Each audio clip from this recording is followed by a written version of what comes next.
sin darnos cuenta. Y así que este proceso se llama pues ser tentados o entrar en tentación. En el Antiguo Testamento la palabra conciencia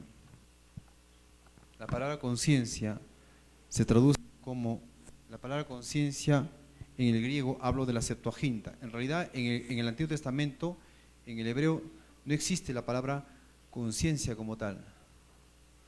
Solamente hay una palabra que en la Septuaginta se le hace pasar por nombre de conciencia. Solamente hay dos textos bíblicos en el Antiguo Testamento que hablan acerca de la conciencia espiritual. Y está con el nombre de suneidesis.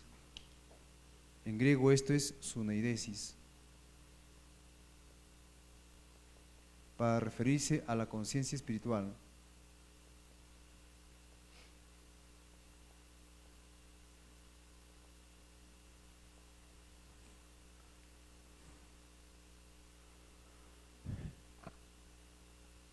Esta palabra suneidesis se traduce en la Biblia como conciencia, se construye sobre la raíz sunoida, que significa tener conocimiento o simplemente con conocimiento.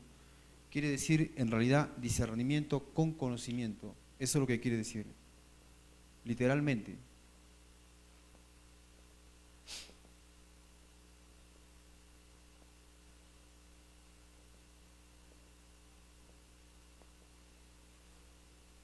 Si no tenemos conocimiento, no podemos tener discernimiento.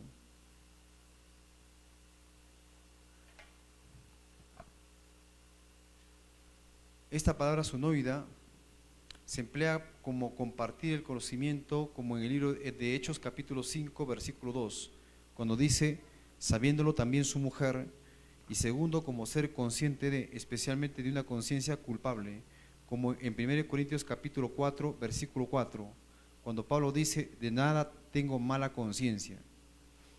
Aunque esta palabra, sunoidesis, se construye sobre la raíz del verbo skisein, y skisein también se deriva de la palabra ciencia, que significa rajar, separar y saber, escudriñar, discernir. Esencialmente significa discernir, ser capaz de separar una cosa de la otra con entendimiento. Es por eso que suneidesis significa literalmente discernimiento, pero con conocimiento, porque parte de esa palabra skisei, que quiere decir discernir. En el Antiguo Testamento, en la Septuaginta, tenemos solamente dos textos bíblicos que hablan sobre la conciencia espiritual. Una de ellas se encuentra en Job capítulo 27, versículo 6, donde dice, Job 27, 6 dice, para leerles un poco de texto, en el Antiguo Testamento, Job 27, versículo 6. Si alguien lo encontró, lo puede dar lectura. Mi justicia tengo asida y no la cederé. No me reprochará mi corazón en todos mis días. Está traducida como conciencia esta palabra, en el sentido de corazón. No me reprochará mi conciencia. En la Septuaginta está traducida como ese corazón como conciencia, como que acusará mi corazón. La otra cita se encuentra en Eclesiastés capítulo 10, versículo 20, y son los únicos dos textos que hablan sobre conciencia en el Antiguo Testamento. En Eclesiastés 10, 20 dice, a ver si alguien lo encuentra, puede darlo lectura.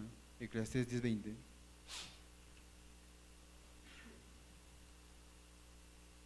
Ni aun en tu pensamiento digas mal del rey, ni en lo secreto de tu cámara digas mal del rico, porque las aves del cielo llevarán la voz, y las que tienen alas harán saber la palabra.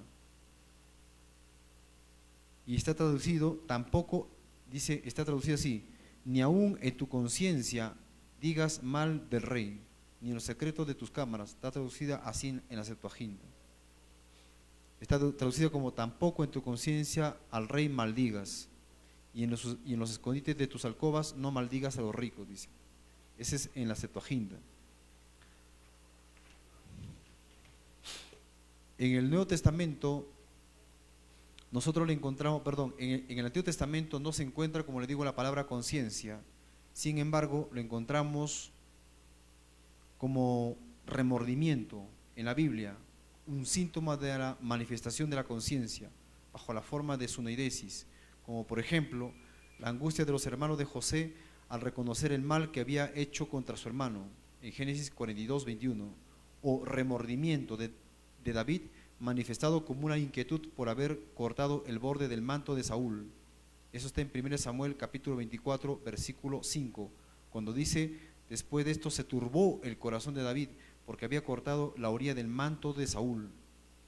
Asimismo, el remordimiento de David manifestado como un pesar en su corazón, por haber censado al pueblo. Esto está en 2 de Samuel 24, 10, cuando dice: después que David hubo censado al pueblo, le pesó en su corazón.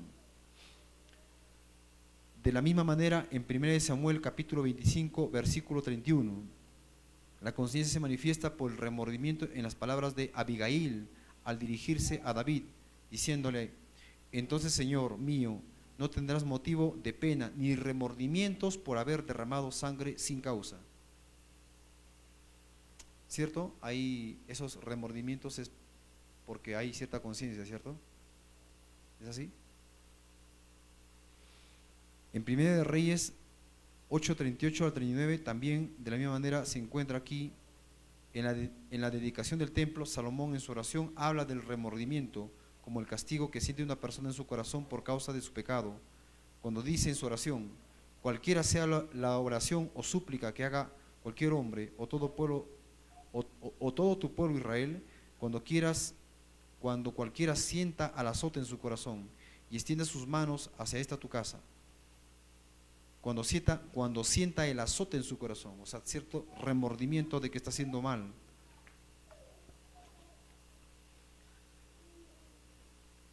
Bien, ahora pasemos al Nuevo Testamento, porque son algunas cosas que hablan en el Antiguo Testamento sobre suneidesis, como la conciencia. El primer texto que habla acerca de conciencia es en Mateo 6, versículo 22, por primera vez. ¿Qué dice Mateo 6, versículo 22? No dice realmente conciencia. Sin embargo, está relacionada con la conciencia. ¿Qué dice? Mateo 6, 22 y 23. Lámpara del cuerpo es el ojo. Así que si tu ojo es bueno, todo tu cuerpo estará lleno de luz. Pero si tu ojo es maligno, todo tu cuerpo estará en tinieblas. Así que si la luz que en ti hay es tinieblas, ¿cuántas no serán las mismas tinieblas? Dice aquí. ¿Entendieron este texto? La lámpara del cuerpo es el ojo. Así que si tu ojo es bueno, es como una luz que entrara por dentro del cuerpo. Todo tu cuerpo estará lleno de luz. Pero si tu ojo es maligno, si tu conciencia es mala, todo tu cuerpo estará en tinieblas.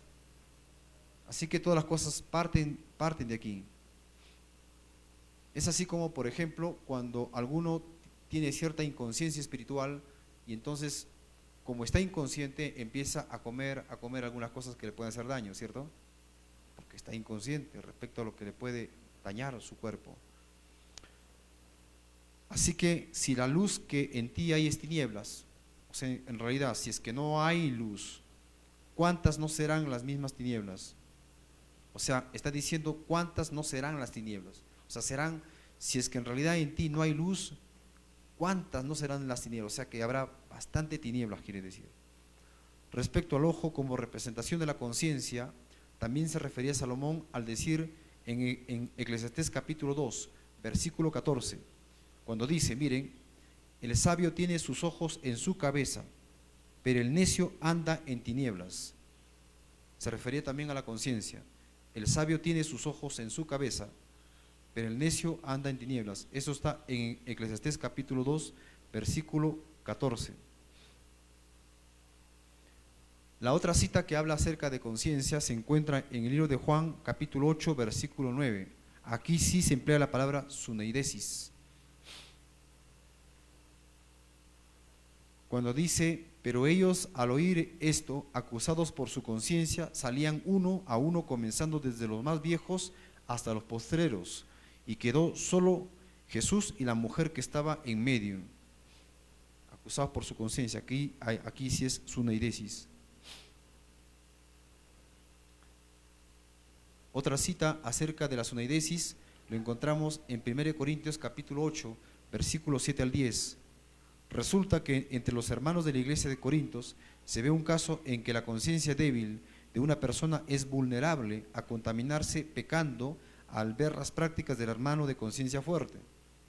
Porque esta persona que era de conciencia débil, al ver al hermano que comía de lo sacrificado a los ídolos, entonces pensaba de que podía darse lugar o tomarse derecho de cometer idolatría. Como Pablo amonesta respecto al comer a lo sacrificado a los ídolos. Eso se encuentra en 1 Corintios capítulo 8, versículos 7 al 10. Entonces, hay personas que tienen conciencia débil y hay personas que tienen conciencia fuerte. Eso es lo que está diciendo Pablo. En otras palabras, una conciencia fuerte se basa en una correcta interpretación acerca de las leyes de Dios, acerca de la voluntad de Dios. Y una conciencia débil se basa en una débil interpretación de la voluntad de Dios. Esto es de sus propias leyes, de una incorrecta interpretación. Y por interpretar mal podríamos cometer pecado también. En Tito capítulo 1, versículo 15 y 16, dice lo siguiente: todas las cosas son puras para los puros, mas para los corrompidos incrédulos nada les es puro, pues hasta su mente y su conciencia están corrompidas. Profesan conocer a Dios, pero con los hechos lo niegan, siendo abominables y rebeldes, reprobados en cuanto a toda buena obra. Si alguien sabiendo que está mal lo sigue haciendo, entonces decimos que por la repetición de nuestras acciones que la conciencia ha sido cauterizada.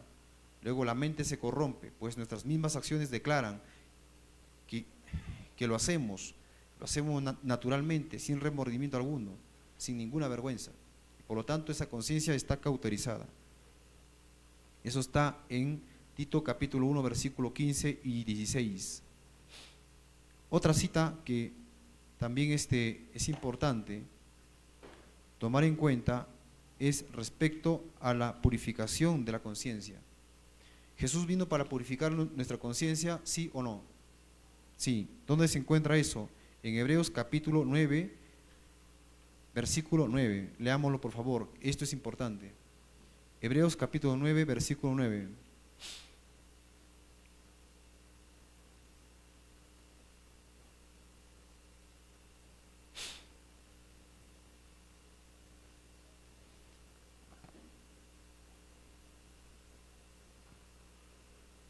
Principalmente es Hebreos 9, 13 y 14, pero yo voy a invitarles a leer esto por partes, ¿sí? Hebreos capítulo 10.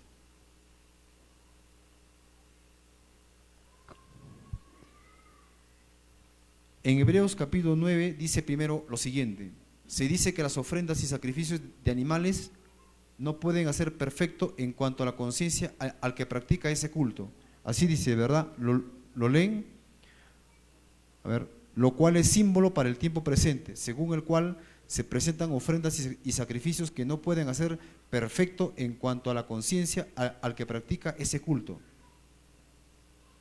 No pueden hacer perfecto en cuanto a la conciencia los sacrificios de los animales. Lo mismo se afirma en Hebreos capítulo 10, versículo 1, cuando dice: porque la ley, teniendo la sombra de los bienes venideros, no la imagen misma de las cosas, nunca puede, por los mismos sacrificios que se ofrecen continuamente cada año, hacer perfectos a los que se acercan. O sea, las ofrendas de sacrificio que se ofrecían cada año no podían hacer perfectos a los que acercan. De otra manera, el versículo 2 dice: de otra manera cesaría de ofrecerse, pues los que tributan este culto de hacer sacrificios limpios una vez no tendrían ya más conciencia de pecado.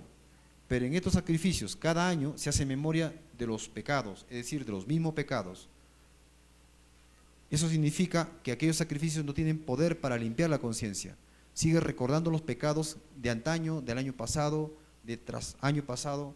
¿Por qué? Porque los sacrificios estos no tienen poder para quitar el pecado. Eso, y cuando habla acerca de los pecados pasados, me estoy refiriendo a lo que dice en Hebreos capítulo 6, versículo 1, cuando dice: por tanto, dejando ya los rudimentos de la doctrina de Cristo, vamos adelante a la perfección, no echando otra vez el fundamento de arrepentimiento de obras muertas. Cuando dice obras muertas, obviamente se refiere a los pecados pasados.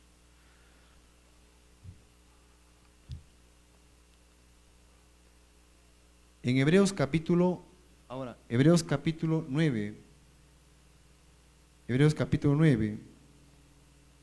versículo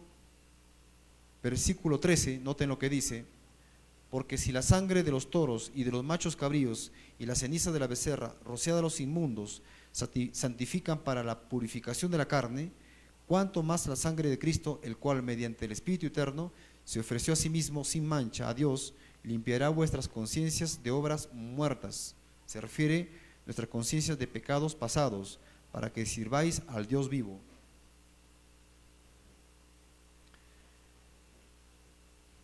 Espero que estén entendiendo hasta acá lo que concierne a la conciencia. Entonces, ¿qué es lo que hace Cristo al limpiar la conciencia? Dejamos de recordar aquellos pecados pasados. Los pecados pasados ya no nos acusan. Eso es lo que está haciendo. Ya no nos acusan aquellos pecados que quedaron en el pasado. Y es porque nuestra conciencia está limpia. Además de eso, lo que hace la purificación de la conciencia es que tengamos mayor luz, incluso en respecto a la ley de Dios. Nuestra conciencia aumenta porque tenemos mayor luz en cuanto a la ley de Dios. Por ejemplo, en el libro de Romanos, en el capítulo 2, versículo 15 dice, Romanos, capítulo 2, versículo 15.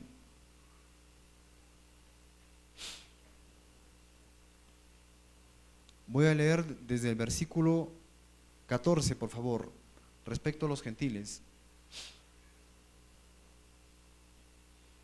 Porque cuando los gentiles que no tienen ley hacen por naturaleza lo que es de la ley, dice, porque cuando los gentiles que no tienen ley hacen por naturaleza lo que es de la ley, estos, aunque no tengan ley, son ley para sí mismos, mostrando la obra de la ley escrita en sus corazones, dando testimonio a su conciencia. ¿Su conciencia qué es lo que testifica? De que existe una forma de ley en sus corazones.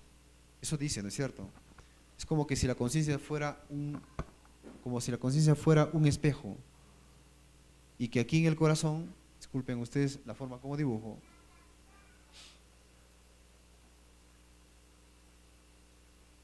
acá la conciencia es la que testifica que en el corazón existe cierta forma de ley.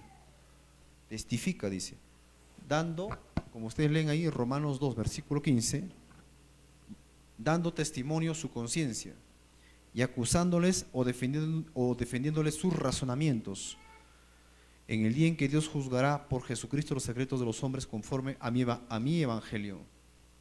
O sea, hay una relación entre conciencia y corazón, ¿o no? Sí, porque si el corazón no tiene la ley de Dios, la conciencia misma es la que la declara. Así que si una persona está inconsciente, es porque en realidad no puede tener cierto conocimiento de la ley de Dios. Así, por ejemplo, hay personas que no tienen conocimiento en cuanto a lo que es la reforma alimentaria, de la reforma pro salud. Y también pues es porque no tienen cierta conciencia respecto a eso, porque no tienen conocimiento de esos principios del régimen alimenticio. Es un ejemplo que estoy poniendo.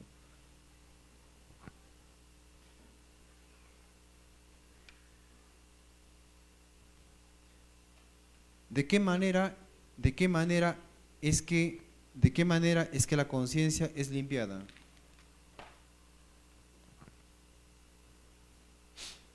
Un ejemplo, ¿de qué manera la conciencia se limpia? Salmo 119, versículo 27, da la respuesta. Salmo 119, versículo 27. ¿Cómo es que la conciencia se limpia? Y prácticamente cómo se ensucia finalmente. Sabemos que la conciencia se ensucia con las prácticas de las tentaciones. Pero ¿cómo se limpia la conciencia? Según Salmo 119, versículo 27. Ahí dice: hazme entender el camino de tus preceptos para que medite en tus maravillas. Hazme entender, dame cierta conciencia, ese entendimiento, ese discernimiento que nosotros tenemos respecto a la ley de Dios. También en Salmo 119, versículo 32, dice: por el camino de tus mandamientos correré. Pero quiero que lean Salmo 119, versículo 20. Ahí hay un mensaje un poco más profundo. Dice: quebrantada está mi alma de desear tus juicios en todo tiempo. También lo encontramos en Salmo 119, versículo 25, Salmo 119, versículo 25. Abatida hasta el polvo está mi alma, vivifícame según tu palabra. Te he manifestado mis caminos, me has respondido, enséñame tus estatutos. Hazme entender el camino de tus mandamientos. ¿Qué significa esto? ¿De qué manera nosotros tenemos cierto conocimiento acerca de la ley de Dios? Cuando el alma está abatida hasta el polvo. ¿No es cierto? ¿Qué significa esto? Por medio de la purificación, claro. Cuando nos purificamos, entonces Dios nos hace entender el camino de sus mandamientos, es decir, la práctica de sus mandamientos. ¿De qué manera hemos de ejercitar los mandamientos de Dios? ¿Cómo hemos y en base a eso podemos tomar decisiones por un camino bueno o un camino equivocado? Y la pérdida de la conciencia.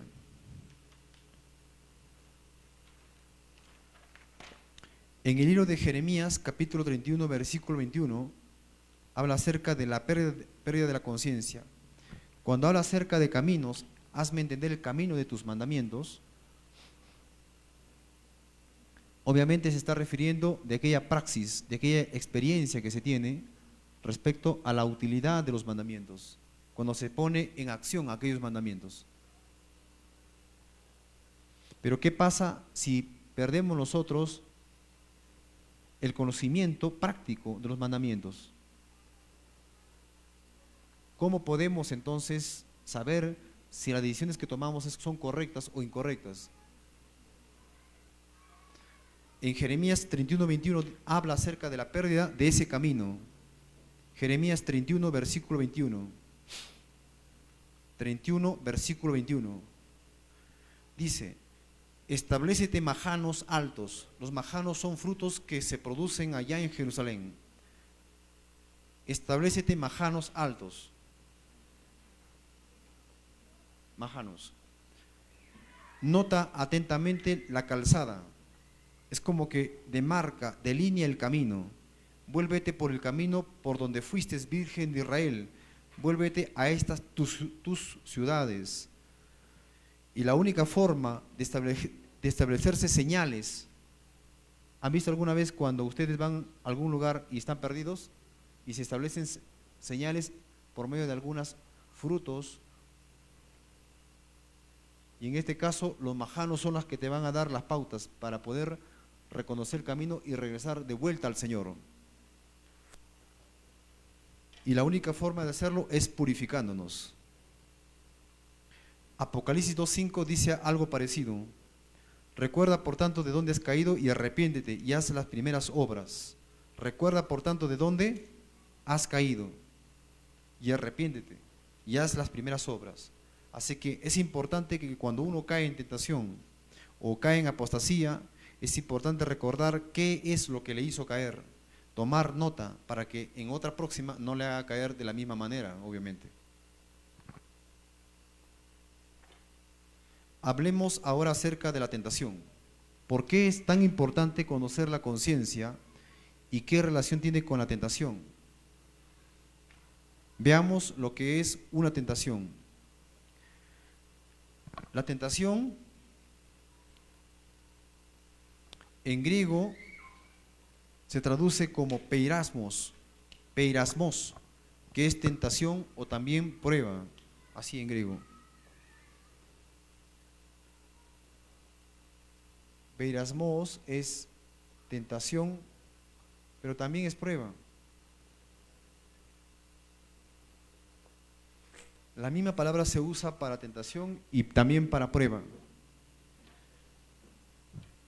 Como por ejemplo en 1 Pedro capítulo 4 versículo 12.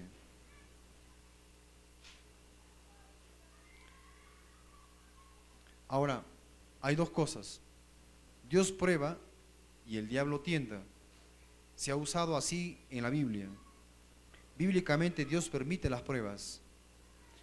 ¿De qué modos Dios permite las pruebas? ¿De qué modos?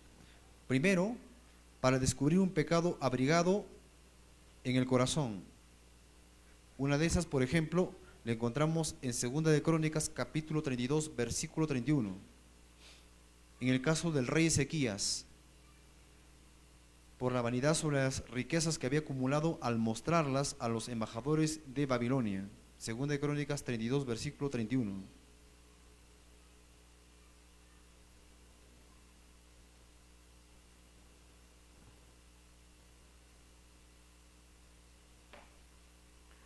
El segundo objetivo de por qué Dios prueba a una persona es para enseñar al creyente a depender más de Cristo y a desconfiar de sus propias fuerzas.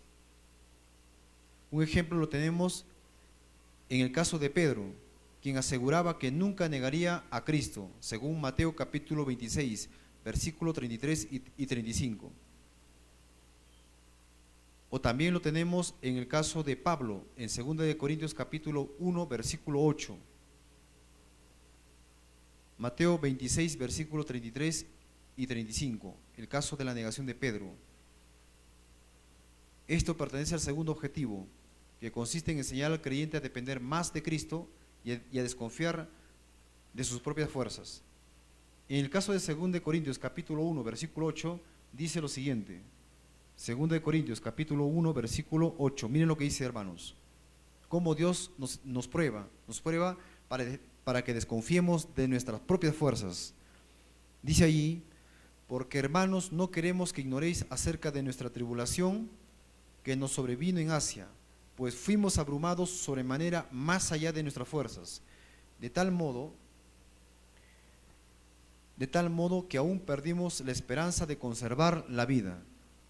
Versículo 9, pero tuvimos en nosotros mismos sentencia de muerte, para que no confiásemos, aquí está la parte importante, para que no confiásemos en nosotros mismos, sino en Dios que resucita a los muertos.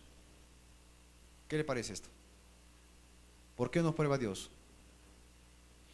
A veces nos prueba más allá de nuestras propias fuerzas, para que confiemos en Él. Según 1 Corintios 1:8, ellos habían llegado a un momento en que habían perdido la esperanza de librar su propia vida, y esto era para que confiasen más en Dios. En otras ocasiones Dios prueba a los creyentes en el sufrimiento de su fe. Sabemos que todo creyente es llamado a sufrir en el camino que Cristo mismo pasó, y es posible, incluso si es posible, a morir por él, según 1 Pedro capítulo 1, versículo 7. Ahora, esas son las dos formas como Dios prueba. ¿De qué forma Dios prueba? La primera, para descubrir un pecado que está abrigado en el corazón. Y la segunda, para confiar más en Dios, depender más de Cristo y desconfiar de nuestras propias fuerzas. Ahora vayamos a la tentación del diablo. ¿Cuál es la diferencia entre la prueba de Dios y la tentación del diablo? La diferencia es que la tentación del diablo tienta con el propósito de pecar, según Santiago capítulo 1, versículo 13. Santiago 1:13 dice que el propósito del diablo cuando tienta es llevarnos a pecar. Dios no haría nunca eso. Jesús le decía a sus discípulos: velad y orad para que no entréis en tentación. El espíritu, la verdad, está dispuesto, pero la carne es débil, según Mateo 26, 41. Velad y orad para que no entréis en tentación. Ahora, nosotros podemos velar, es decir, estar apercibidos respecto a los pecados que nosotros podemos percibir los que son pecados o que podrían dar lugar a pecar. Pero no podemos saber si aquellas cosas que son pecado lo son realmente, a menos que no tengamos conciencia. Exacto. Y no tenemos conciencia a menos que nos purifiquemos, para que Dios nos revele la amplitud de su ley, es decir, el camino de su ley, de sus mandamientos.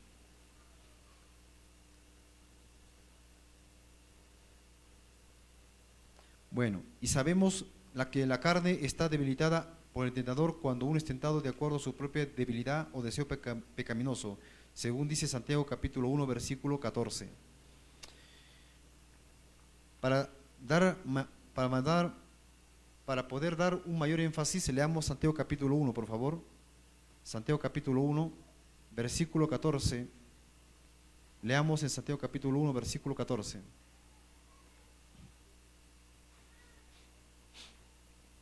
Dice allí: sino que cada uno es tentado cuando de su propia concupiscencia es atraído y seducido. ¿Lo encontraron? Sí. Cuando dice atraído y seducido, en su versión, ¿hay alguien que tenga otra versión diferente? Sino que cada uno dice, bueno, si leemos el versículo 13, cuando alguno es tentado, no diga que es tentado de parte de Dios, porque Dios no puede ser tentado por el mal, ni Él tienta a nadie. O sea que es Satanás quien tienta. Sino que cada uno es tentado cuando de su propia concupiscencia es atraído y seducido. Es decir, que cada uno es tentado cuando de su propia concupiscencia, es decir, tomando provecho de su propio deseo pecaminoso, es atraído y seducido. ¿Alguien tiene otra versión diferente? Totalmente diferente. ¿Lo puede leer? Santiago 1, versículo 14. Atraído y seducido.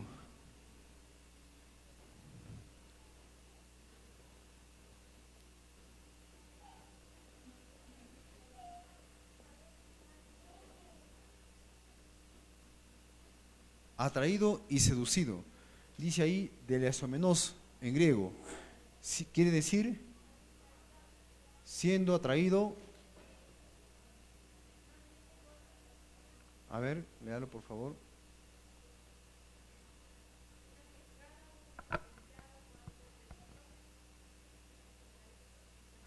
Ahí está.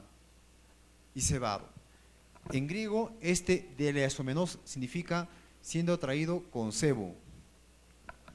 Y coincide con su versión de la hermana. Y entonces, ¿cuándo es que un animal es atraído con cebo? ¿Qué tipo de animales se les pone cebo en la trampa para que caigan? Y cuando caen, ¿cómo es que se produce esto? ¿Es inmediato? Si el cebo está acá y el ratón está por acá, o la rata, ¿inmediatamente viene o es que todavía da vuelta hasta llegar ahí?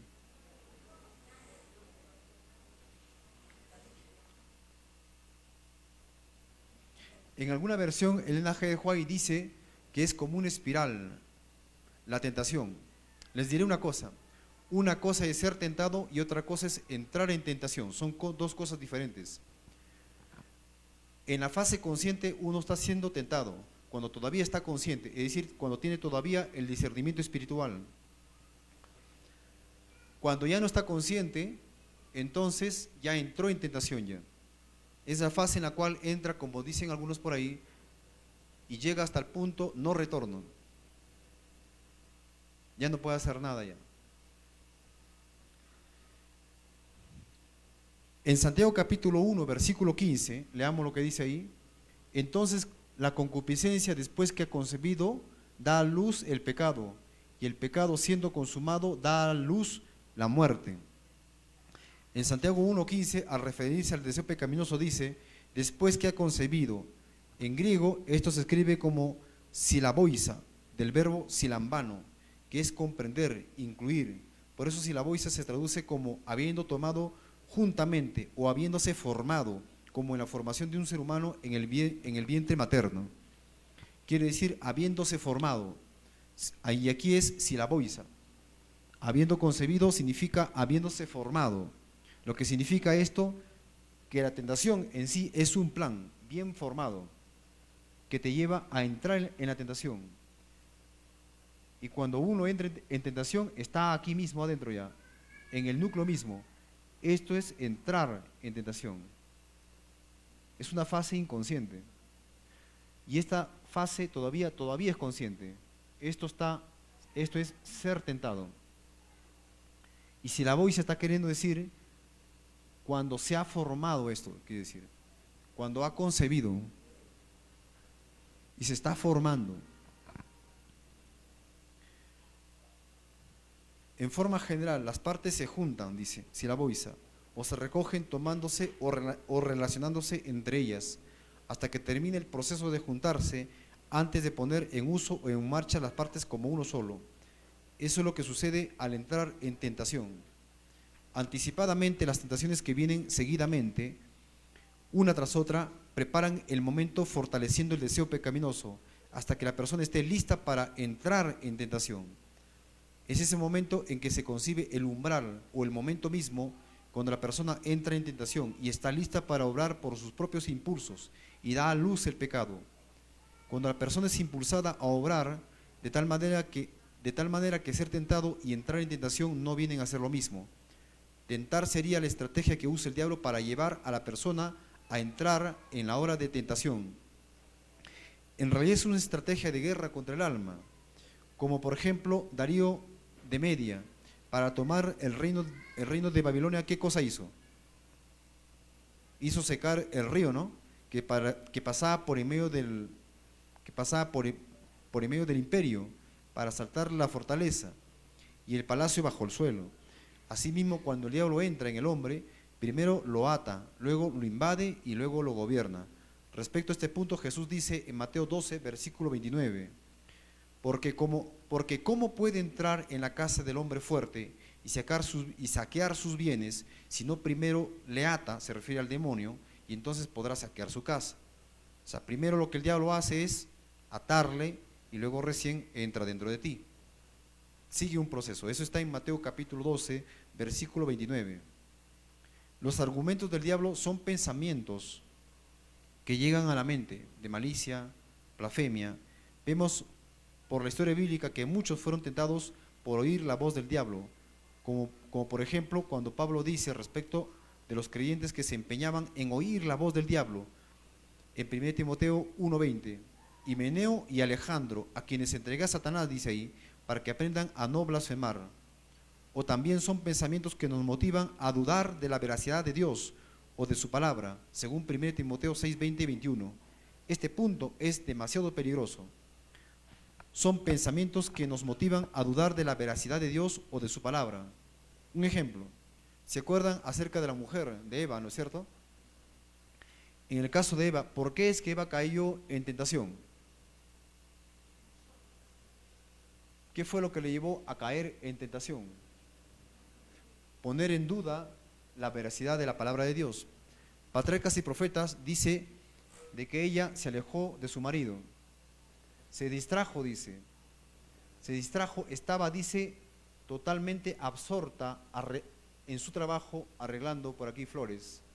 Y cuando de pronto se encontró frente al árbol de la vida, y ya estaba absorta, dice, mirando aquel fruto del árbol de la vida, y se preguntó entre sí lo siguiente, dice Elena White: si el fruto es agradable, entonces ¿por qué Dios lo creó?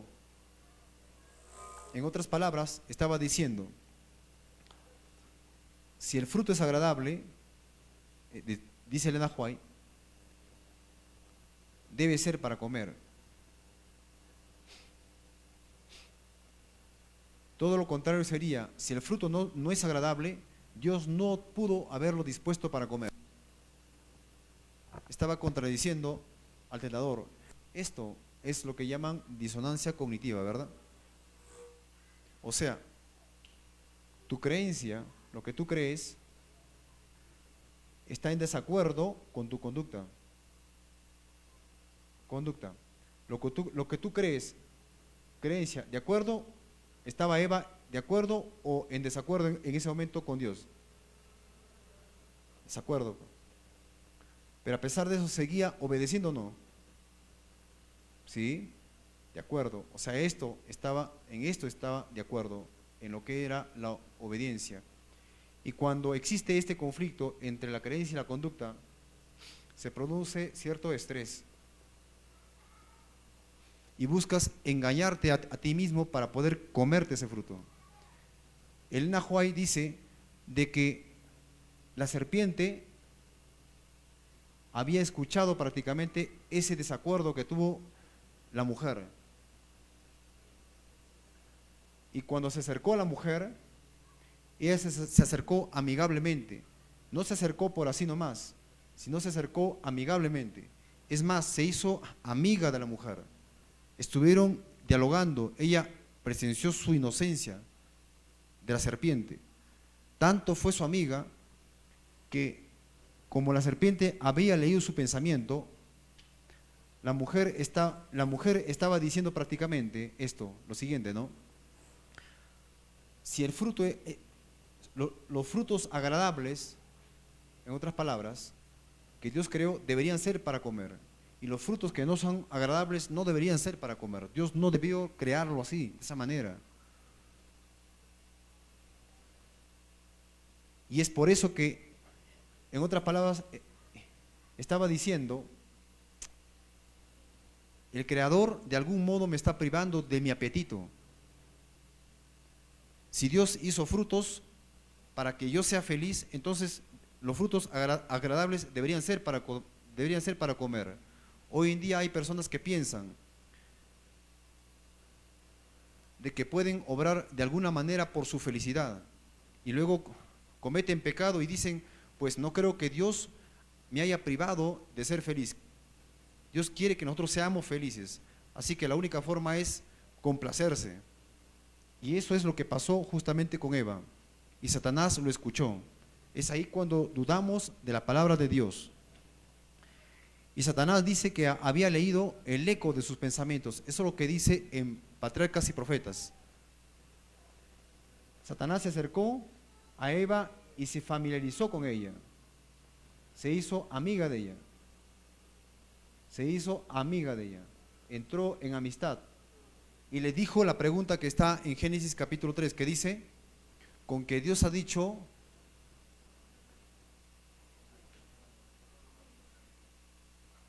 ¿cómo dice la frase completa? Con que Dios ha dicho,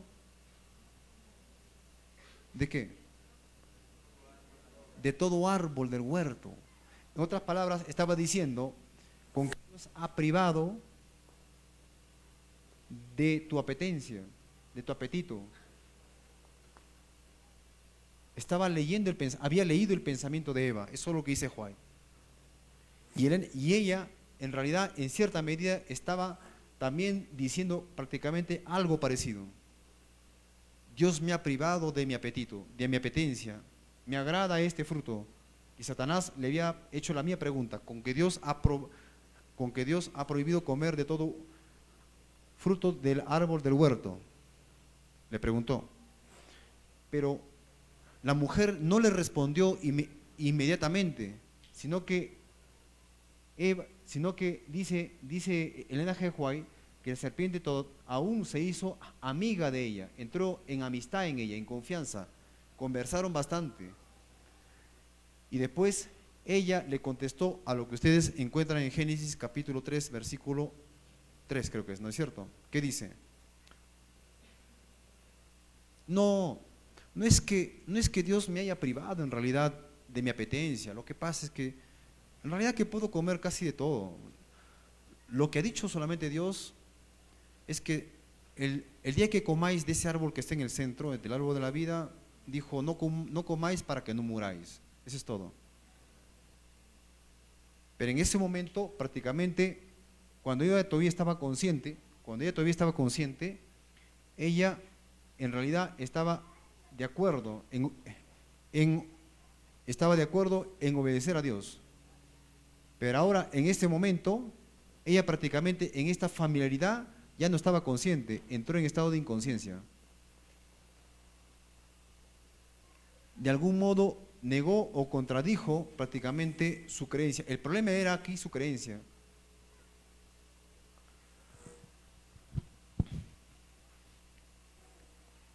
Perdón, el problema era su conducta acá. Su creencia estaba en desacuerdo. La cuestión es cambiar la conducta, o sea, desear, liberar el deseo reprimido. Esa era la idea. Y lo liberó justamente familiarizándose con la serpiente. Y el momento de responderlo es como que hubiese contradicho prácticamente lo que dijo. No, le dijo a la serpiente, no es cierto que, no es verdad de que me ha privado de mi apetencia, le estaba diciendo. Estaban hablando en lenguaje inconsciente. Y si dice no, no me ha librado de mi apetencia, esta negación de la negación libra prácticamente el deseo reprimido y se convierte esto en apetencia. Es un lenguaje subconsciente.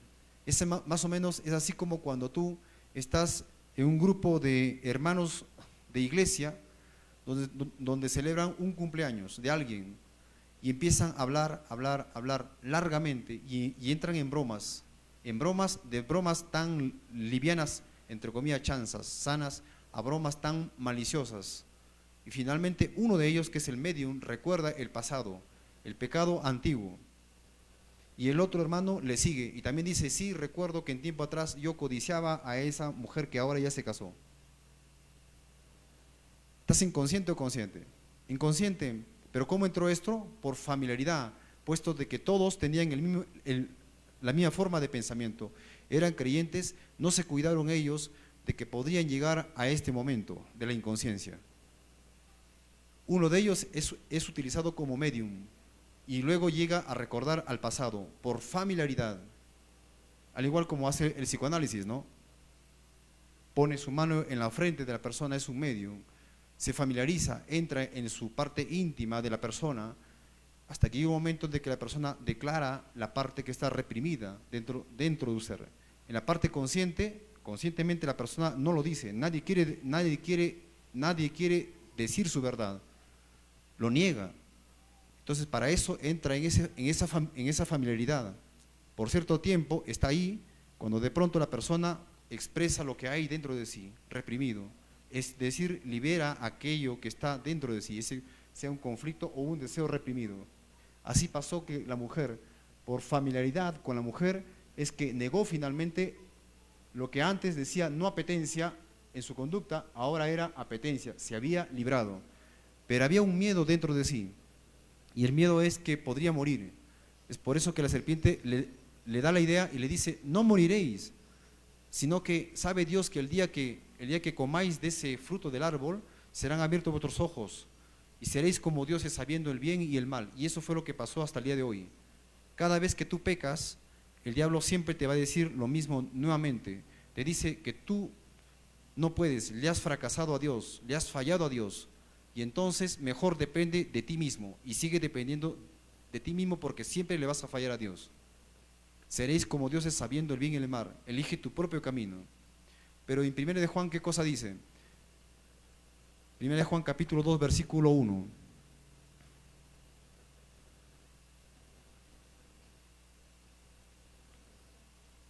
Hijitos míos, y dice a personas creyentes, cristianas, hijitos míos, estas cosas os escribo para que no pequéis. Y si alguno hubiere pecado, abogado tenemos para con el Padre a Jesucristo el justo. Eso significa que si alguno hubiera pecado en ese momento, inmediatamente debe ir a su abogado, a Jesucristo. No debe dejar de que el diablo le ponga esa idea de que le ha fallado a Dios y que no puede más volverse a Dios y que esta vez Dios no le perdonará más, sino que inmediatamente debe ir y pedir perdón a Dios a fin de que a fin de que el demonio no se apodere de él y le tiente. Claro, el diablo le dice, le has fallado, ahora tú puedes andar por tu propio camino. Finalmente, si le has fallado a Dios, no eres amigo de Dios. Puedes andar por tu propia cuenta. Para eso tenemos un abogado, que es Jesucristo.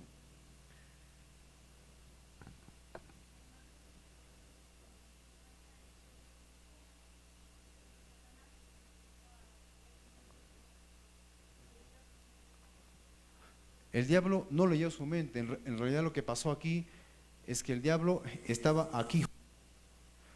O sea, la serpiente estaba cerca a ella.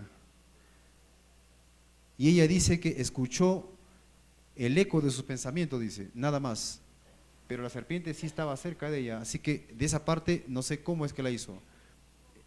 Por la experiencia que el diablo tiene, pues sabe qué es lo que tú estás deseando. En qué estás en desacuerdo en cierta parte con Dios. Cuando uno entra en duda con Dios, con los mandamientos de Dios, es ahí cuando el diablo se aprovecha. Hubo un proceso que pasó. Primero dice que fue el estado de curiosidad. Curiosidad. O sea, por curiosidad, estaba mirando al fruto, aquí, ¿no? Curiosidad. Justo en la curiosidad le llegó esta idea, en la curiosidad. Y es en la curiosidad donde llegan los pensamientos. Si por curiosidad algo pasa por tu mente, de que algo puede hacer, de que huele, por ejemplo, a un adicto, a cigarro o no, mejor ni lo huelas. O si por curiosidad, por ejemplo, una persona como un varón que tiene cierta debilidad hacia el sexo opuesto, por curiosidad voltea a mirar a alguien, por curiosidad solamente. Entonces, de la curiosidad es que nace ese pensamiento. ¿Por qué no? Entra una duda respecto a la ley de Dios. Y dice Elena White que la curiosidad fue la que le llevó a la codicia finalmente. Y esta codicia desatada se produjo en este momento.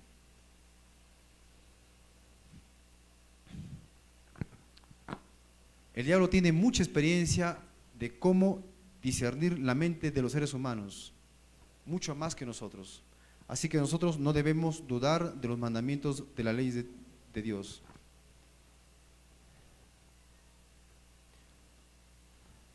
Para terminar voy a leerles solamente 2 citas, porque esto lleva para mucho tiempo, importantes. La mayoría de veces en que el enemigo saca provecho para tentar a una persona, por lo general ocurre cuando hemos descuidado velar de las siguientes maneras. Le voy a decir, ¿cuándo es que el diablo saca provecho para tentar a una persona? La primera manera es por guardar malos pensamientos en su corazón, en este caso Eva, y permitir que los pensamientos den a luz el pecado, según Génesis 4, 7 al 8 o 1 Reyes 12, 26 al 28. Otra forma es por el descuido de un deber que Dios le había encomendado, según 1 Reyes 13, versículo 21 y 26. Otra forma en la que el diablo saca provecho es por permitir que Satanás le distraiga de su comunión con Dios. Por permitir que Satanás le distraiga de su comunión con Dios, según 1 Reyes capítulo 11, versículo 3 y versículo 4, o 2 de Crónicas 18, 1 y 2.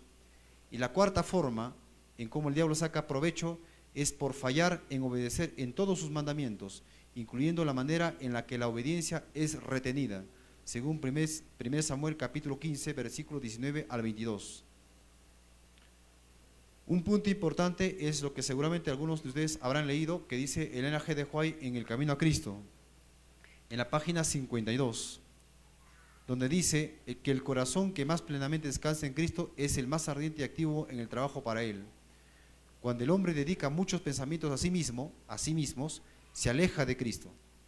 Cuando el hombre dedica muchos pensamientos a sí mismo, se aleja de Cristo, manantial de fortaleza y vida. Por esto Satanás se esfuerza constantemente por mantener la atención apartada del Salvador e impedir así la unión y comunión del alma con Cristo. 1. Los placeres del mundo, esto es respecto a nuestras propias debilidades. 2. Los cuidados de la vida y sus perplejidades y tristezas, como es el caso, por ejemplo, que cuando algunos están con esos miedos, cuidados de la vida, o entran en un cuadro de desánimo, de depresión, miedo por la vida, etcétera, ¿no es cierto? porque piensan que Dios no los está cuidando, están desprotegidos. Entonces el diablo entra a tentarlos. Tercer punto es por las faltas de otro. Por ejemplo, cuando ya no queremos asistir a la iglesia o entrar en el evangelio a causa de un error cometido por un anciano de iglesia o un pastor, la falta de otros. Y la cuarta forma de cómo el diablo tienta es por vuestras propias faltas e imperfecciones. Cuando nos miramos un espejo y decimos, creo que estoy así, creo que no me veo tan bien, así que mejor no voy a la iglesia, desisto en ir. Hacia alguna de estas cosas dice, o hacia todas ellas procura desviar la mente Satanás. No seáis engañados por sus maquinaciones. A muchos que son realmente concienzudos y que desean vivir para Dios, los hace también detenerse a menudo en sus faltas y debilidades, y al separarlos así de Cristo espera obtener la victoria. No sé si me queda un tiempo como para dar alguna solución a la tentación. ¿Queda tiempo todavía? ¿Sí? Bien, hay fases de entrar en la tentación, y lo voy a mostrar aquí, y luego unas soluciones, algunas pautas. ¿Puedo borrar esto?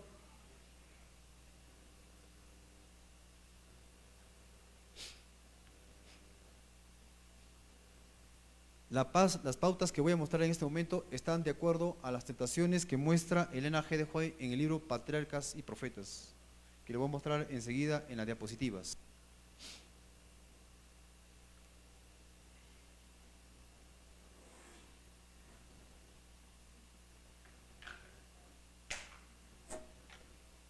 Muchas gracias.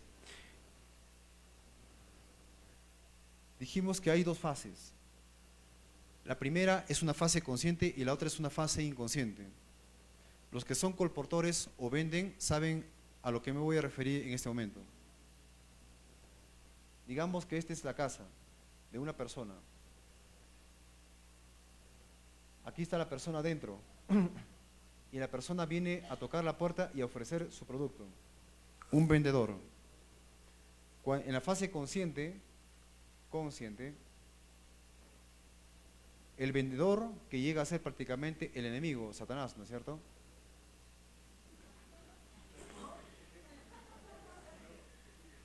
No, es un ejemplo. Cuando hablo de un vendedor, ¿no?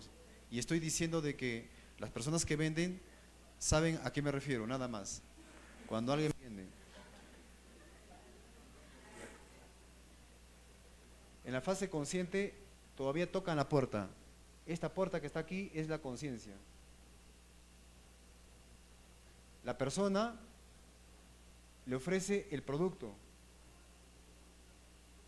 que es en este caso el deseo pecaminoso, pero también le ofrece los beneficios del producto, que llegan a ser las justificaciones. Esto es el deseo y estos son las justificaciones. Justificaciones. ¿Por qué es que debería yo desearlo, tenerlo? Ahora, la persona en este momento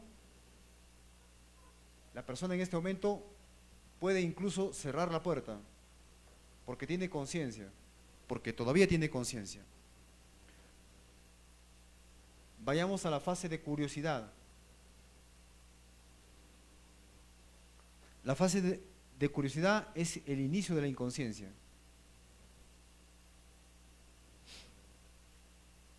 Es la fase de la curiosidad la que lleva al inicio de la inconsciencia espiritual. ¿Por qué? Porque entra la duda respecto al mandamiento de Dios.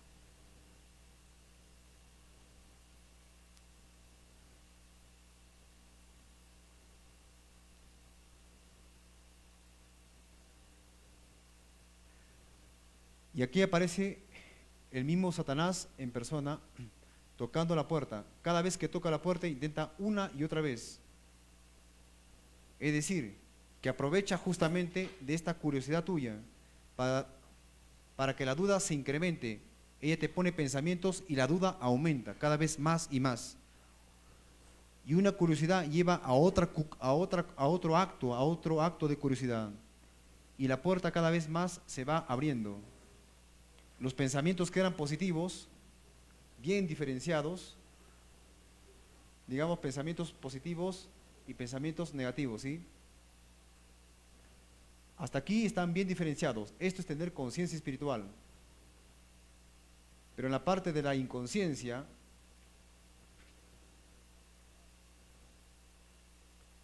uno de los pensamientos positivos puede hacerse pasar por, por negativos. Solamente uno de ellos es suficiente. Ya empieza la inconsciencia ahí.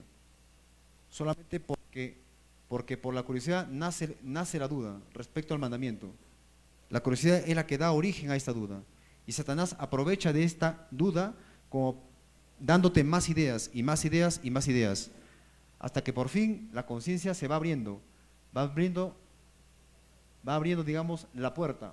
Cuando tú aceptas todas las ideas que son justificaciones de Satanás, porque tu duda sigue ahí en pie respecto al mandamiento, ideas y ideas, ¿ya?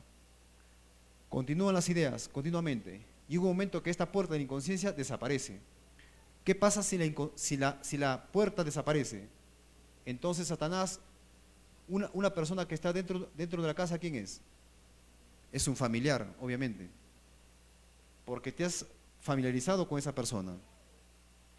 Un ejemplo es, por ejemplo, sería cuando tu mejor amigo, vas a compras con tu mejor amigo y haces la compra con él y le dices, cómprame tal cosa, y él te da de vuelta 5 soles, ¿lo revisas para ver si es falso o no? Porque estás inconsciente, porque es familiar a ti, pues. Si es que, por ejemplo, tú entregas la ropa a una persona X, tu esposa, para que lo lave, luego ella o él lava tu ropa y luego lo entrega planchada, ordenada, ¿tú revisas para ver si de repente le faltó alguna ropa por ahí? ¿O lo metes simplemente adentro, al armario? No necesitas revisarlo, ¿cierto? Porque en cierta medida estás familiarizado. Cuando tú pones a tu hijo, por ejemplo, a un colegio adventista cristiano, ¿estás yendo a ver si realmente le están enseñando malas cosas? ¿O simplemente le pones a tu hijo y te olvidas, pues, porque confías que ellos cuidarán de su espiritualidad de tu hijo? Confías, ¿no es cierto? Porque estás familiarizado prácticamente con ellos. Estás inconsciente, en otras palabras. Porque si tú lo pusieras en un colegio del Estado, entonces seguramente que le estarías cuidando. Y esa es la forma como Satanás entra. Por este elemento simplemente de la curiosidad.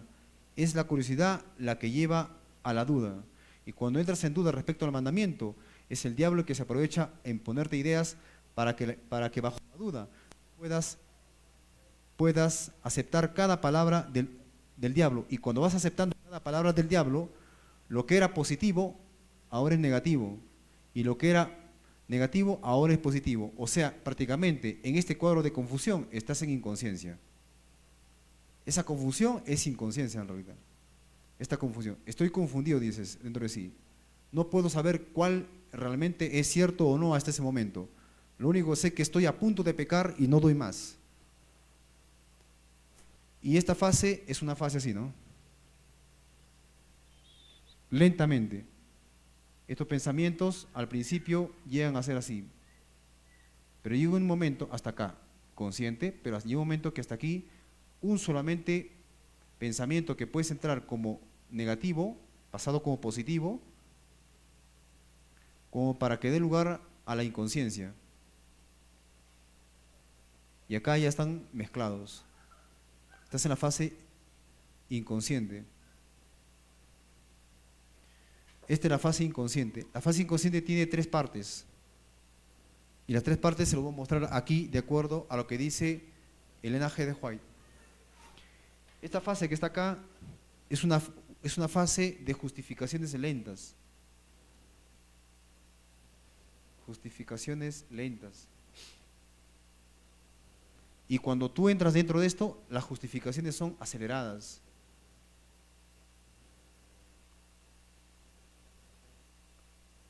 Entrar en tentación es en un solo momento y en un solo día, porque sabe Satanás que como tú estás confundido, entonces puede hacerte caer en ese mismo instante.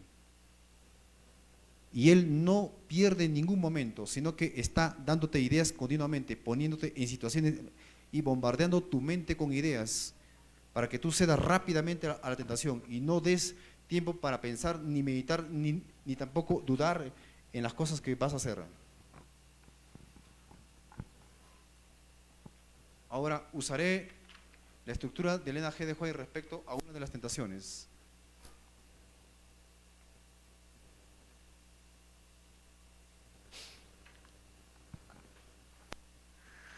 En el caso de Eva, dice en Génesis capítulo 3, versículo 4 y 5, tiene 4 partes.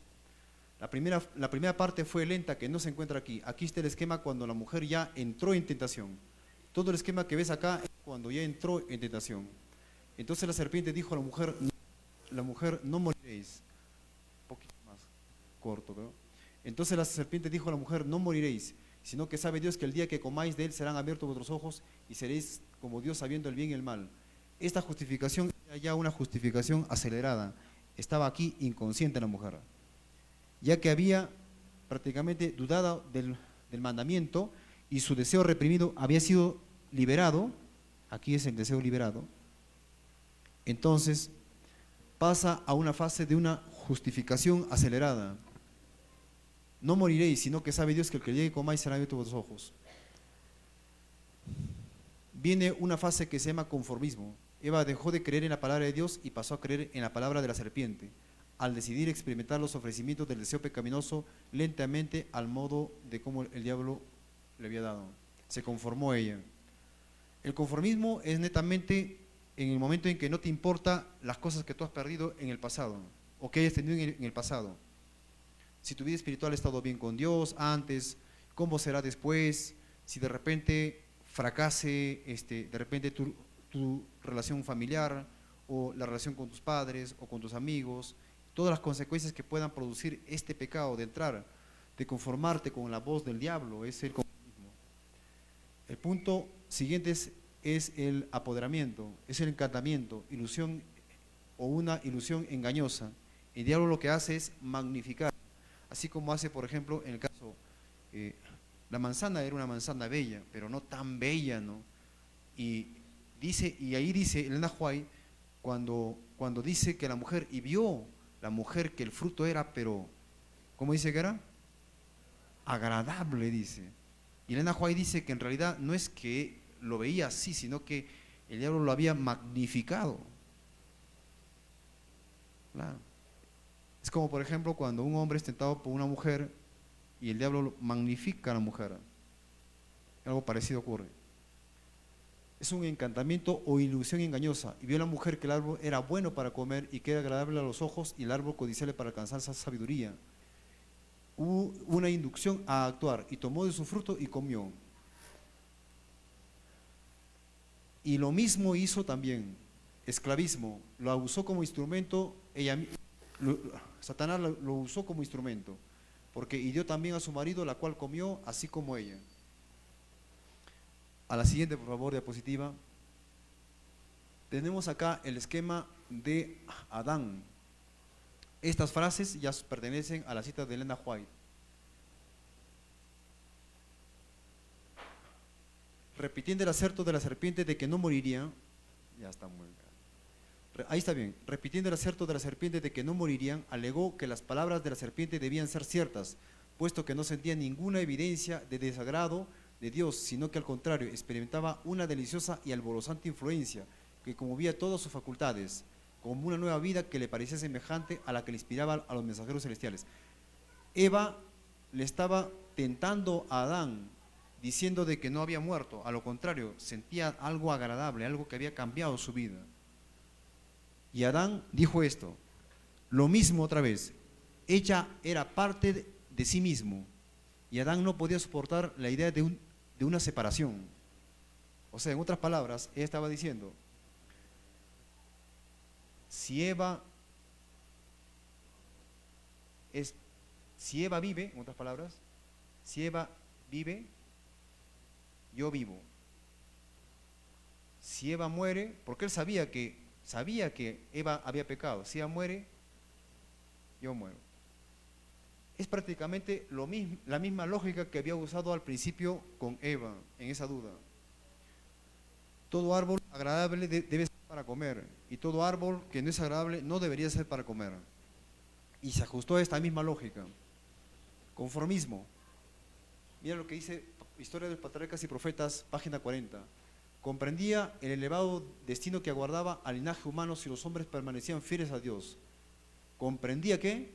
El elevado sabía, pero se conformó con eso. No le importó ya. Sabía que toda la humanidad iba a terminar como nosotros ahora estamos. Y se conformó a eso. Acá estamos hablando acerca del hombre. Supo que la mujer había comido y ahora él iba a comer solamente porque ella era parte de sí mismo. Y entonces en su lógica era, si Eva vive, yo debo vivir, pero si Eva muere, yo también debo morir, porque somos parte de mí mismo. Y cuando ella se defendió, dijo también lo mismo. ¿Para qué tú creaste a la mujer? Si tú no lo hubieses creado, pues yo no hubiese aceptado, porque ella es familiar mío. Y si es familiar mío, yo estoy inconsciente, pues no voy a examinar la manzana, puesto que es mi familiar.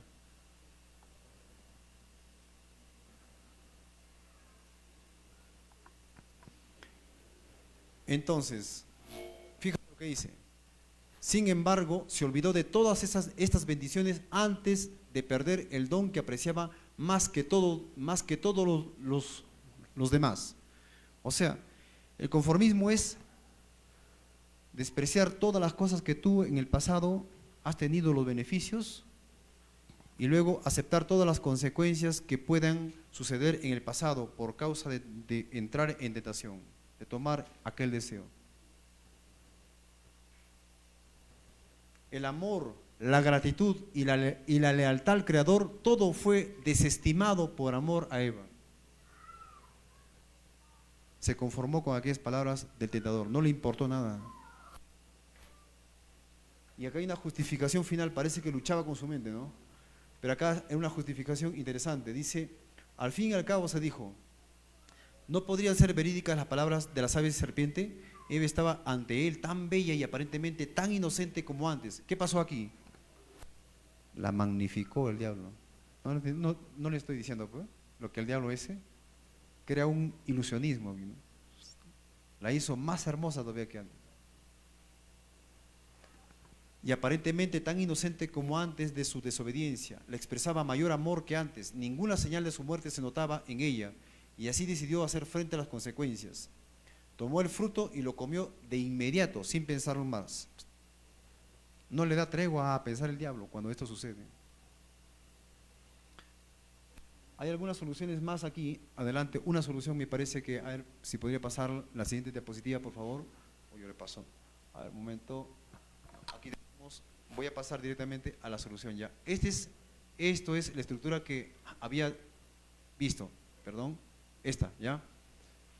Es una justificación lenta, ahora viene justificación acelerada, llega la parte del conformismo en la que no te interesa ni las causas, ni el pasado, ni el futuro. Luego llega la parte del apoderamiento y finalmente termina siendo esclavo del diablo. Bueno, en realidad lo que hace esto es el diablo. Trabajo para llevarte a la hora de la tentación es igual a trabajo para desconfiar de la palabra de Dios y trabajo para actuar a favor del pecado. El problema está en ti cuando uno duda prácticamente de la palabra de Dios por curiosidad. La curiosidad es la que le lleva a dudar. Si tan solo nosotros evitáramos el primer elemento, entonces nos ahorraríamos mucho. Ahora, voy a pasar a una parte importante que no tiene que ver nada con la apostasía, sino más bien con una solución, creo que aquí se quedó, ¿ya? Bien, o sí, a ver, a menos que pase un poco más adelante.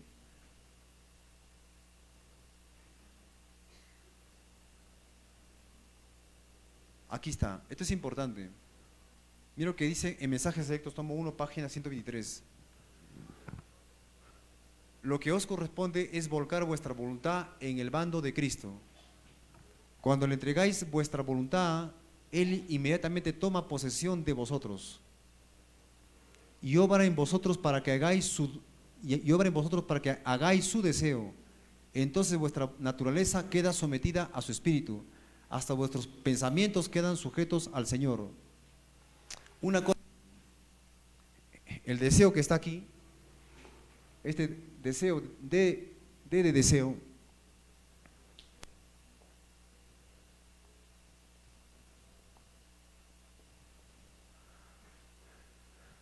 genera el impulso. Pero el impulso a la vez, en el impulso están concentradas dos fuerzas. La primera es la emoción o la fuerza emocional y la segunda es la fuerza de voluntad, exactamente. Y eso es lo que va a decir Juan, mira, fuerza emocional y acá fuerza de voluntad. ¿Qué pasa si la fuerza de voluntad crece tanto que le iguala a la fuerza emocional? Porque es la fuerza emocional la que lleva prácticamente a actuar. ¿Qué pasa si es que esta aumenta y llega al mismo nivel de esta? Se anula, ¿no es cierto? Y el deseo se elimina, el impulso no se da. Ahora, ¿qué sucede si tú no tienes fuerza de voluntad para vencer a tus emociones? Porque son las emociones las que llevan al impulso. Mira lo que dice White. Lo que os corresponde es volcar vuestra voluntad al bando de Cristo. O sea, la idea es volcar vuestra voluntad en el bando de Cristo. Cuando le entregáis vuestra voluntad, Él inmediatamente toma posesión de vosotros y obra en vosotros para que hagáis su deseo de Él. O sea, si tú no puedes contigo mismo, solamente puedes estar ahí quieto, tranquilo y decir, Señor, mira, yo por mí mismo en este momento no puedo. No tengo fuerza de voluntad, no tengo voluntad, Señor. Por mí si fuera, pecaría, pero yo quiero que se haga tu voluntad porque yo quiero que se haga tu voluntad. En realidad yo no quisiera pecar, pero no puedo por mí mismo, así que prefiero que tú hagas tu voluntad en lugar de la mía. En ese momento ocurre algo milagroso, increíble. ¿Qué sucede? Y acá lo dice. Cuando le entregáis vuestra voluntad, Él inmediatamente toma posesión de vosotros, dice, y obra en vosotros para que hagáis su deseo. Entonces, vuestra naturaleza queda sometida a su espíritu, hasta vuestros pensamientos quedan sujetos al Señor. Si no podéis dominar vuestros impulsos y emociones, lo que le estamos mostrando ahí, como deseáis, a lo menos podéis dominar la voluntad, de modo que se efectúe un gran cambio en vuestra vida. Cuando entregáis vuestra voluntad a Cristo, vuestra vida queda escondida con Cristo en Dios. O sea que esta fuerza de voluntad se fortalece tan grande que finalmente elimina las emociones y ya no se da el impulso, se eliminó el deseo. Hace alianza con el poder que supera a todos los principados y las potestades. Porque la voluntad de Cristo es poderosa, créanme que es poderosa, donde quiera que estéis. Ya tenéis fuerza divina que os mantiene asidos a su fortaleza, y se abre ante vosotros la posibilidad de una nueva vida, y aún la vida de la fe. Crees en Cristo. O sea, ¿de qué es lo que te estás aferrando? No de la fe tuya puede ser tan pequeña, pero la vida de la fe de Cristo, la fe de Jesús es grande, es la que le llevó a la victoria sobre el pecado, y te haces de aquella fe. En ese momento aprendes a confiar en Dios, es decir, confías en la fe de Jesús, la que le dio victoria a Él sobre el pecado. Al momento que tú le pides que Él haga su voluntad, aunque tú no tienes tu propia voluntad, no tienes más voluntad. En otra cita dice lo siguiente, y creo que con esta termino. ¿Ven ahí?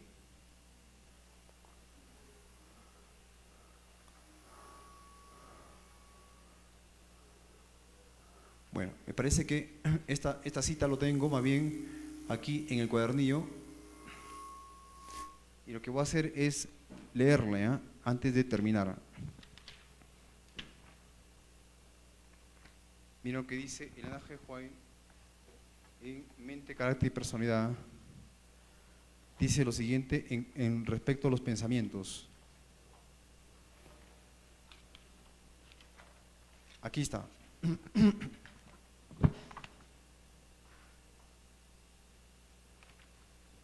Dice, en Mente, Carácter y Personalidad, tomo 2, página 524.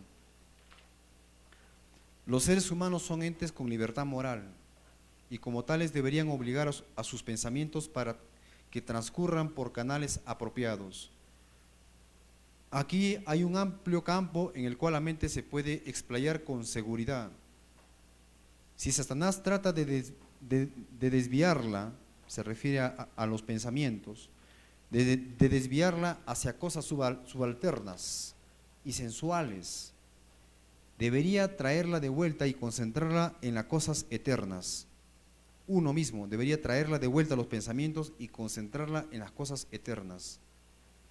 Y cuando el Señor vea, dice, que se hace un esfuerzo decidido para retener solamente los pensamientos puros, atraerá a la mente como un imán y limpiará los pensamientos y los capacitará para que se purifiquen de todo secreto. Eso está queriendo decir que cuando tú estás pensando, digamos ya, y tienes pensamientos negativos, tú debes dirigir tu mente hacia cosas celestiales. Como por ejemplo,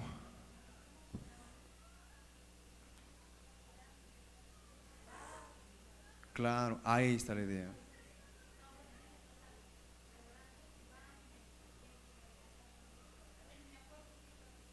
Claro, entonces hay que concentrar, dice, hacia cosas celestiales. Y Elena de White da un ejemplo acá en cuanto a esas cosas celestiales un poco más adelante, pero voy a terminar la cita si ustedes quieren. Elena de White da aquí un ejemplo de cómo, pero lo voy a decir si tienen un poco de paciencia. Termino de leer la cita. Dice aquí, si Satanás trata de desviar los pensamientos hacia cosas subalternas y sensuales, deberían ustedes traerlas de vuelta y concentrarlas en las cosas eternas. Y cuando el Señor, o sea que aquí aparece Cristo, y cuando el Señor dice, y cuando el Señor vea que se hace un esfuerzo decidido para retener solamente los pensamientos puros, o sea, Dios está viendo que tú estás haciendo un esfuerzo para retener solo pensamientos puros. Pensamientos puros, lo voy a poner como positivos. Cuando Cristo ve que haces un esfuerzo decidido para retener solo los pensamientos puros, atraerá, dice la mente, como un imán y limpiará los pensamientos. Lo limpiará los pensamientos y los capacitará para que se purifiquen de todo pecado secreto. O sea que cuando tú pones de tu parte y haces eso, Cristo inmediatamente está listo para poder atraer como un imán la mente y limpiar los pensamientos malos. Dice después, derribando argumentos y toda altivez que se levanta contra el conocimiento de Dios y llevando cautivo todo pensamiento a la obediencia de Cristo, según 2 Corintios 10, versículo 5. Es importante ese texto, 2 Corintios 10, 5. La primera obra que tienen que hacer los presuntos reformadores consiste en purificar la imaginación. Purificar la imaginación. Si la mente se desvía en una dirección equivocada, debe ser obligada a volver y espaciarse solo en temas puros y elevados. Luego les voy a poner un ejemplo, según lo que dice Elena White, respecto a temas puros y elevados. Cuando se vean tentados a ceder ante una imaginación corrompida, deberían huir hacia el trono de la gracia y orar pidiendo fortaleza del cielo. Con la fuerza de Dios se puede disciplinar la mente para que se concentre en las cosas puras y celestiales. Ahora le voy a poner un ejemplo de lo que ella dice respecto a los temas puros y celestiales. Dice en esta cita lo siguiente, miren, un ejemplo.